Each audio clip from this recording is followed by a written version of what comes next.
റെജി ലൂക്കോസ്, ഈ നയതന്ത്ര വിദേശകാര്യ വിദഗ്ധരും സാമ്പത്തിക വിദഗ്ധരും ഒക്കെ പങ്കെടുക്കുന്ന ഈ ചർച്ചയിൽ ഞാൻ താങ്കളെ ക്ഷണിക്കാനുള്ള പ്രധാനപ്പെട്ട കാരണം, താങ്കൾ ദീർഘകാലം അമേരിക്കയിൽ ഉണ്ടായിരുന്നയാളാണ്. അവരുടെ താല്പര്യങ്ങളും രാഷ്ട്രീയവും ഒക്കെ കുറച്ചുകൂടി അടുത്തു നിന്ന് അനുഭവങ്ങളിലൂടെ കൂടി മനസ്സിലാക്കാൻ കഴിഞ്ഞ വ്യക്തിയാണ്. ഈ അമേരിക്കയുടെ ഈ ഇരട്ട തീരുവ പ്രഹരം അത് ഇന്ത്യയിലെ സാമാന്യ ജനതയെ എങ്ങനെ ബാധിക്കും എന്നാണ് താങ്കൾ കരുതുന്നത്? അമേരിക്കയിലുള്ള ഇന്ത്യക്കാരുടെ ഭാവിയെ കൂടി ബാധിക്കുന്ന ഒരു വലിയ പ്രതിസന്ധിയാണോ ഇതുമൂലം നമ്മുടെ മുന്നിലേക്ക് വരാൻ പോകുന്നത്? അങ്ങനെ അഭിപ്രായമുണ്ടോ ശ്രീ റെജി ലൂക്കോസ് താങ്കൾക്ക്? 99% സംഭവിക്കാൻ പോകുക. അതിൻ്റെ സൂചനകൾ പുറത്തു വന്നു കഴിഞ്ഞു. ഇപ്പോൾ ആദ്യം തന്നെ പറയാനുള്ളൊരു കാര്യം, നമ്മുടെ ബഹുമാനപ്പെട്ട പ്രധാനമന്ത്രി നരേന്ദ്രമോദി ആ ഭരണകൂടം കഴിഞ്ഞ 5 വർഷത്തിനുള്ളിൽ ചൈനയോടെടുത്ത സമീപനങ്ങൾ മാത്രം നോക്കിയാൽ മതി. ചൈനയെ ഒരു അപ്രഖ്യാപിത ശത്രു രാജ്യമായിട്ട് തന്നെ പ്രഖ്യാപിച്ചു. 1680ഓളം ചൈനീസ് പ്രോഡക്റ്റുകൾ ഇന്ത്യയിലേക്ക് ഇറക്കുമതി ചെയ്തത് നിരോധിച്ചു. ചുമ്മാ ഒരു ഗെയിമായ ടിക്ടോക്ക് വരെ നിരോധിച്ചു. അങ്ങനെ ഒരു പ്രഖ്യാപിത ശത്രുവായിട്ട് ചൈനയെ ഇന്ത്യയെ പ്രഖ്യാപിക്കാനുള്ള എല്ലാ രീതിയിലുള്ള പോളിസി ക്രിയേറ്റ് ചെയ്യാനുള്ള കാരണം അമേരിക്ക എന്ന് പറഞ്ഞ രാജ്യത്തോടുള്ള അമിതമായ പ്രണയവും സ്നേഹവും ഇഷ്ടവുമാണ്. അപ്പോൾ അമേരിക്ക എപ്പോഴും തങ്ങളോടൊപ്പം നിൽക്കും എന്നൊരു പ്രതീക്ഷയിലാണ് ഈ ഭരണകൂടത്തിൻ്റെ ഈ വീഴ്ച സംഭവിച്ചിരിക്കുന്നത്. ഇപ്പോൾ അദ്ദേഹം ജപ്പാനിൽ നേരെ പോയത് എങ്ങോട്ടാണ്? ചൈനയിലേക്കാണ്. എന്തിനാ ഇപ്പോഴത്തെ ഷാങ്ഹായ് സമ്മേളനം? ചൈന ജപ്പാനെ 2ാം ലോക യുദ്ധത്തിൽ കീഴടക്കിയതിൻ്റെ 80ാമത്തെ വാർഷികം ആഘോഷിക്കുന്ന ആണ് ഈ ചടങ്ങെന്ന് പറയുന്നത്. അദ്ദേഹം ആ പരേഡ് മാത്രം ഒഴിവാക്കിക്കൊണ്ട് ഇപ്പോൾ തിരിച്ചു പോരാൻ പറ്റുക. ഇപ്പോൾ ചൈനയുമായിട്ട് ഇപ്പോൾ ഒരു ബ്രേക്കിംഗ് കാണുന്നത്, ചൈനയുമായിട്ടുള്ള ബന്ധം വളരെ സുദൃഢമാകും. എന്താ പ്രയോജനമുള്ളത്? ഇന്ത്യ ചൈനയിലേക്ക് കയറ്റി അയക്കുന്നത് കേവലം 27 ബില്യനേ ഉള്ളൂ. അസം ചൈനയിൽ നിന്ന് ഇന്ത്യയിലേക്ക് വരുന്നത് 147 ബില്യനാണ്. അപ്പോൾ ചൈനയെ സംബന്ധിച്ചോളം നമ്മളെ ആശ്രയിക്കേണ്ട ഒരു കാര്യമില്ല. നമ്മുടെ പ്രോഡക്റ്റുകളിൽ 28% എക്സ്പോർട്ട് ചെയ്യുന്നത് അമേരിക്കയിലേക്കാണ്. ഈ തീരുവ ഭീഷണി നേരിടുന്ന രാജ്യങ്ങൾ എന്ന നിലയിൽ നമ്മളും ചൈനയും ഒക്കെ സമാനമായ രീതിയിൽ പ്രത്യാഘാതങ്ങൾ അനുഭവിക്കാൻ നിൽക്കുന്ന രാജ്യങ്ങളാണല്ലോ. അത് ശരിയല്ല. കാരണം ചൈനയ്ക്ക് അവർ 240% വരെ ഒരു സമയത്ത് ഉയർത്തിയിരുന്നു. പക്ഷേ അത് കട്ട് ഓഫ് ചെയ്ത് താഴോട്ട് കൊണ്ടുവന്നു. കാരണം ചൈനീസ് ഉൽപ്പന്നങ്ങളില്ലാണ്ട് അമേരിക്കയ്ക്ക് സർവേ ചെയ്യാൻ പറ്റത്തില്ല. ഞാനവിടെ ജീവിച്ചതാണ്, എനിക്ക് വളരെ വ്യക്തമായിട്ടറിയാൻ പറ്റും. ഇതൊന്നും അല്ലാത്ത വേറൊരു പ്രശ്നമുണ്ട്. അവിടെ ഇന്ത്യക്കാരുടെ ഭാവിയെ സംബന്ധിച്ചോളം ട്രംപ് കഴിഞ്ഞ 4 ദിവസം മുമ്പ് സൂചന തന്നു. 45 ലക്ഷത്തോളം ഇന്ത്യക്കാരെ ഞങ്ങൾക്ക് വേണ്ട, അവരെ പറഞ്ഞു വിടും. അവർ ഗ്രീൻ കാർഡ് എന്ന് പറയുന്ന സമ്പ്രദായം അവർ നിർത്തലാക്കാൻ പോകുന്നുള്ളവരും കെൻപിറ്റ് പരസ്യമായിട്ട് പറഞ്ഞു കഴിഞ്ഞു. അത് ഇന്ത്യക്കാരെ ലക്ഷ്യം വെച്ചുകൊണ്ടാണ്. ഇനി അവിടെ ഗോൾഡൻ കാർഡ് മാത്രമേ ഉള്ളൂ. അത് ബില്യൺസ് ഓഫ് ഡോളേഴ്സ് ഇൻവെസ്റ്റ് ചെയ്യുന്നവർക്ക് മാത്രമേ ഇനി അവിടെ എന്താ പറയുക സ്ഥിരതാമസത്തിനുള്ള ആനുകൂല്യം അല്ലെങ്കിൽ അതിനുള്ള പെർമിഷനായ ഈ ഗോൾഡൻ ഇത് കിട്ടത്തുള്ളൂ. അപ്പോൾ അത് ബാധിക്കുന്ന എത്ര ലക്ഷക്കണക്കിന് ഇന്ത്യക്കാരെ ബാധിക്കുന്നത്? 96 ലക്ഷം ഇന്ത്യക്കാർ അമേരിക്കയിലുണ്ടെന്നാണ് പറഞ്ഞത്. 13 ലക്ഷം മലയാളികളുണ്ട് അവിടെ. സ്റ്റുഡൻസ് തന്നെ 8 ലക്ഷം ഇന്ത്യക്കാരവിടെ സ്റ്റുഡൻസ് ആയിട്ടുണ്ട്. ഈ വർഷം അമേരിക്ക ഇന്ത്യയിലേക്കുള്ള സ്റ്റുഡൻസിൻ്റെ വിസ 38% വെട്ടിക്കുറച്ചു. അതേസമയം 6 ലക്ഷം വിസ ചൈനയ്ക്ക് കൊടുത്തിരിക്കുന്നു. ചൈന അമേരിക്കയുടെ ഏറ്റവും വലിയ ശത്രുവാണെന്നുള്ളവരും ട്രംപ് തന്നെ പ്രഖ്യാപിച്ചിട്ടുണ്ട്. ഇനി രണ്ടാമത്തെ കാര്യം, ഇതൊന്നും അല്ലാത്ത വേറൊരു സംഭവമുണ്ട്. ഞാൻ പറയാം, അമേരിക്ക ഒരു പക്ക റിലീജിയസ് കൺട്രിയാണ്. ക്രിസ്ത്യൻ ബിലീവാണ് അവർക്ക്. ഈ ട്രംപ് എന്ന് പറഞ്ഞ വ്യക്തി ഒരു എന്താ പറയുക, ഒരു വളരെ സ്ട്രോങ് ആയിട്ടുള്ള ഒരു ക്രിസ്ത്യൻ ബിലീവറാണ്.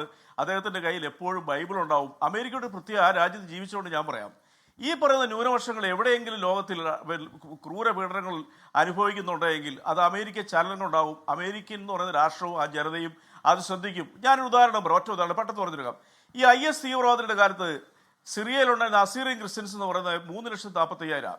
അവർ വെട്ടിക്കൊന്ന് പരമ്പര നടത്തിയപ്പോൾ അമേരിക്കൻ പട്ടാളം രഹസ്യമായിട്ട് അവിടെ ലാൻഡ് ചെയ്ത് ഭൂരിപക്ഷം വരുന്ന അസീറിയൻ ക്രിസ്ത്യൻസിനെ രക്ഷപ്പെടുത്തി യൂറോപ്പിലേക്ക് കൊണ്ടുപോയി. ഇപ്പോൾ കേവലം 26,000-ഓളം മാത്രമേ അവിടെ ഉള്ളൂ. അപ്പോൾ അതൊരു പോളിസിയാണ്.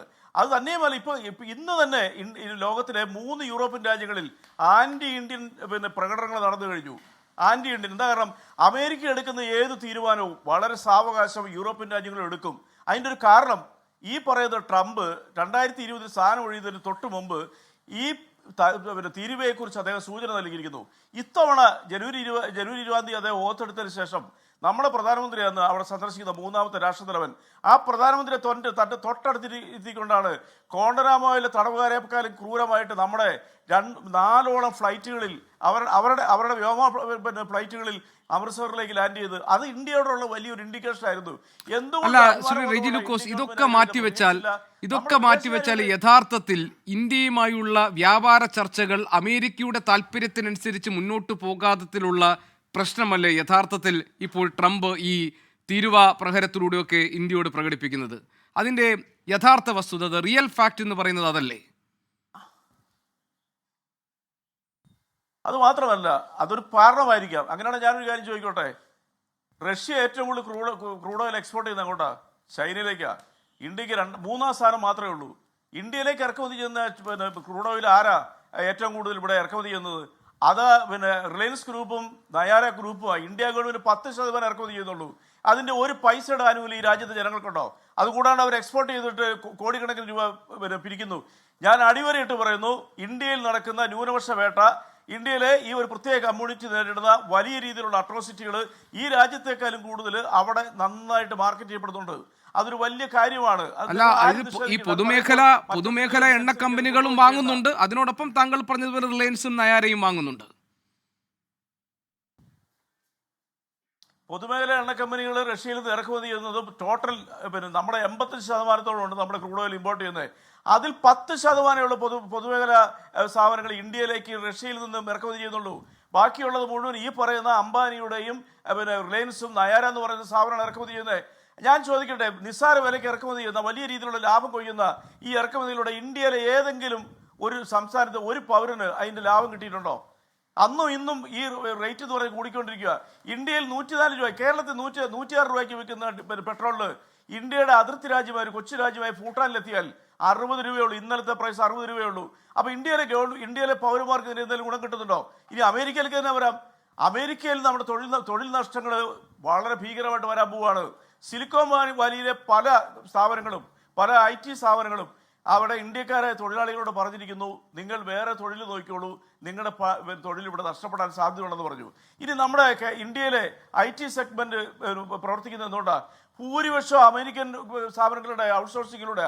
അതിന്റെ സൂചന വന്നു തുടങ്ങിയിരിക്കുന്നു. ഇന്ത്യയെ തകർക്കുക എന്നൊരു ലക്ഷ്യം, അല്ലെങ്കിൽ ഇന്ത്യയെ പാഠം പഠിപ്പിക്കുക എന്നൊരു ലക്ഷ്യം അമേരിക്കയുണ്ട്. അതിനെ വെല്ലുവിളിച്ചുകൊണ്ട് ചൈനയിൽ പോയി ഒരു കൂട്ടായ്മ ഉണ്ടായതിന്റെ പേരിൽ ഈ പറയുന്ന ഈ താരിഫ യുദ്ധത്തിൽ ഇന്ത്യക്ക് പിടിച്ചു നിൽക്കാൻ പറ്റുമെന്ന് എനിക്ക് തോന്നുന്നില്ല. ഒരു ഉദാഹരണം പറയാം. ആന്ധ്രാപ്രദേശിലെ മച്ചിലിപട്ടണം, ഗുഡിവാഡ, അതുപോലെ തന്നെ വിജയ പോലുള്ള പ്രദേശങ്ങളിൽ 14 ലക്ഷം പേരാണ് അവിടുത്തെ പ്രോൺസ് കൾച്ചറിൽ ജോലി ചെയ്യുന്നത്. 14 lakhs ആൾക്കാർ കഴിഞ്ഞ 2 ദിവസമായിട്ട് മുഴുവനും അമേരിക്കയിലേക്കാണ് കയറ്റുമതി ചെയ്യുന്നത്. ഇന്ത്യയിലെ ആന്ധ്രയിൽ നിന്നാണ് ഏറ്റവും, നമ്മുടെ കേരളത്തിൽ നിന്നുണ്ട് കുറച്ച്. അത് മുഴുവൻ ബ്ലോക്കായി കഴിഞ്ഞു. നമ്മുടെ കശുവണ്ടി മേഖല സ്തംഭിക്കാൻ പോകുന്നു. നമ്മുടെ സമുദ്രോൽപ്പന്നങ്ങൾക്ക് ഇപ്പം അമേരിക്കയിൽ വിപണിയില്ല. ഇപ്പം കിറ്റസ് സാബുവിനെ കുറിച്ച് പറഞ്ഞല്ലോ, ഞാൻ അദ്ദേഹത്തിന്റെ ന്യൂജേഴ്സിയിലെ ഗോഡൗൺ നേരിട്ട് കണ്ടിട്ടുള്ള ആളാണ്. അദ്ദേഹത്തിന്റെ അപ്പാരൽസ് ആണ് അമേരിക്കയിലെ നമ്പർ 2 റീറ്റെയിൽസിൽ. അദ്ദേഹം ഇനി എങ്ങനെയാണ് വിപണി കണ്ടെത്തുന്നത്? അത് ആ സ്ഥാപനം തകർന്നു പോകാൻ നമ്മൾ ആരും ആഗ്രഹിക്കുമോ? ഒരിക്കലും ആഗ്രഹിക്കത്തില്ല. രാഷ്ട്രീയപരമായ അഭിപ്രായ വ്യത്യാസമുണ്ട്.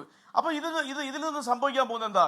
നമ്മുടെ മലയാളികളായിട്ടുള്ള ഇപ്പോഴത്തെ വിദ്യാസമ്പന്നരായിട്ടുള്ള നമ്മുടെ മലയാളികളുടെ അമേരിക്കയിലേക്ക് യൂറോപ്പിലേക്കുള്ള വാതിലുകൾ പതിയെ അടയുന്നു. ഗവൺമെന്റിനോട് ആദ്യം ചെയ്യേണ്ടത്, ഇത് വളരെ തന്ത്രപരമായിട്ട്, അമേരിക്കയിൽ പ്രസിഡന്റും ഇന്ത്യൻ പ്രധാനമന്ത്രിയും വളരെ ലോകത്തിലാണല്ലോ.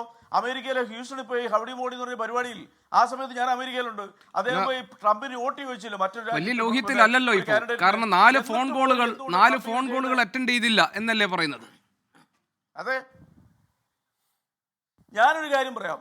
ഇന്ത്യയുടെ നയതന്ത്ര കാര്യങ്ങളിൽ കഴിഞ്ഞ ഒരു 4-5 വർഷമായിട്ട് വലിയൊരു ഇടിവ് വന്നിരിക്കുന്നു. ആ ഡിപ്ലോമസി തകർന്നിരിക്കുന്നു. നമ്മുടെ വിദേശകാര്യമന്ത്രി ഒരു ഫെയിലിയറാണ്, ഒരു തർക്കമില്ല കാര്യത്തിൽ. അദ്ദേഹത്തിന്റെ മകൻ വർക്ക് ചെയ്യുന്നവിടെ അറിയോ? അതാണ് വിരോധാഭാസം. അല്ലെ BJP തർക്കിക്കട്ടെ. റിലയൻസിന്റെ ഒരു ഓർഗനൈസേഷൻ ഉണ്ട്. ആ ഓർഗനൈസേഷന്റെ അമേരിക്കയിലെ ചീഫാണ് ഈ ജയശങ്കർ എന്ന് പറയുന്ന ആളുടെ മകൻ. ആർക്കെങ്കിലും നിഷേധിക്കാൻ പറ്റുമോ? അപ്പൊ ഇതിനകത്ത് ഒരുപാട് കോൺട്രഡിക്ടീസ് ഉണ്ട്.